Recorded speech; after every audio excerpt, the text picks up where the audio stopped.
like one up there, Amelia, all the way down to a magpie, a woolly wagtail, even a whelping swallow. They eat insects, so they can be classified as birds of prey.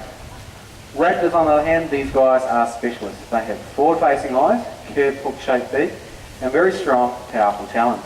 And an excellent representation of that is our wedge-tailed eagle up here.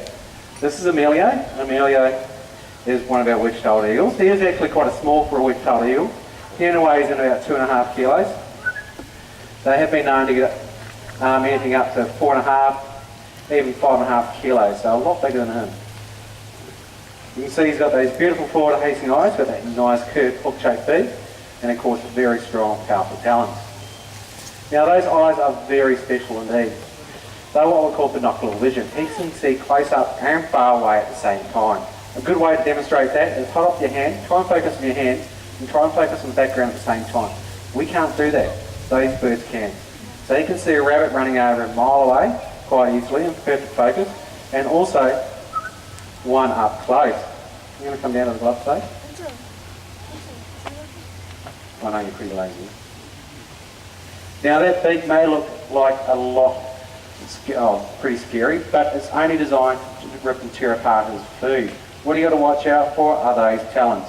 Now those talons have got between 500 and 1,000 pounds of square inch closing pressure. So if you did come down to my glove, this glove would only protect me from getting scratched. If you wanted to, you can squeeze down on this glove, squeeze down on my hand, and basically keep on plowing and won't use any energy. It's all done by ratchets and this type of tendons and ligaments inside his arm.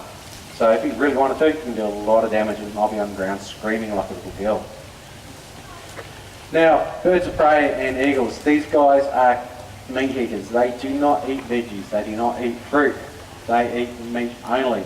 So any meat eaters out there who hate their veggies, you go, yay, but if you're going to be one of them, you're going to have to eat the whole food item.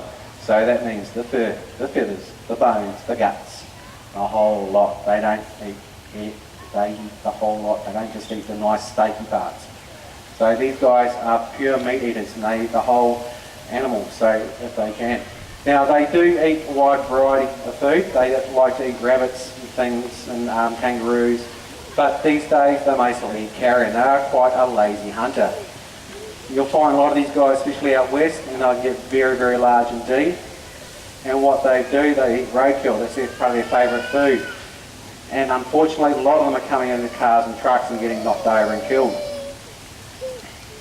Now what these guys will do is when they see a carcass, which is normally a kangaroo or something lying dead on the side of the road, they'll fly down onto it and do what we call mantle. They'll put their wings over it and try and protect it from any other eagles. And if a car and truck coming along, they'll sit there and look at it and try and protect it, and they'll eat as fast as they can. They can eat about 1/3 of their body weight in one hit.